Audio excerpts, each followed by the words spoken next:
السلام علیکم ورحمۃ اللہ وبرکاتہ۔ حافظ سعید احمد بھائی نے علماء کرام اور ائمہ مساجد ضلع بہاول نگر گروپ میں سوال کیا ہے کہ حضرت مفتی صاحب، ایک سوال ہے کہ قرآن کریم یا احادیث سٹیٹس پر لگانا جائز ہے یا نہیں، جبکہ کچھ علماء کرام اجازت بالکل نہیں دیتے۔ جی آپ اپنی قیمتی رائے کا اظہار فرما دیں، جزاکم اللہ خیرا کثیرا۔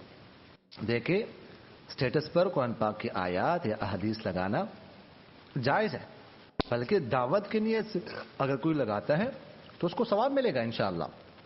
دیکھیے، دعوت کے لیے شریعت نے کوئی طریقہ متعین نہیں فرمایا۔ مشکوٰۃ شریف میں باب ہے، باب الکتاب الی الکفار ودعائہم الاسلام۔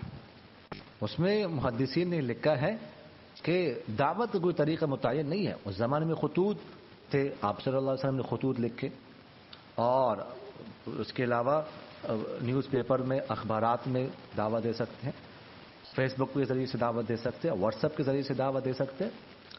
تو یہ سارے دعوتی طریقے ہیں، کوئی طریقہ متعین نہیں ہے، تو لگا سکتے ہیں۔ البتہ اس بات کا خیال رکھا جائے کہ قرآن پاک کی آیات عربی رسم الخط کے مطابق لکھی جائے۔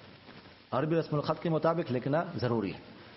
اگر عربی رسم الخط کے مطابق نہ لکھی ہو یا کوئی نہیں لکھ سکتا تو پھر ترجمے پر اکتفا کیا جائے، صرف ترجمہ جو ہے وہ لکھا جائے، آیات جو ہے وہ نہ لکھی جائے۔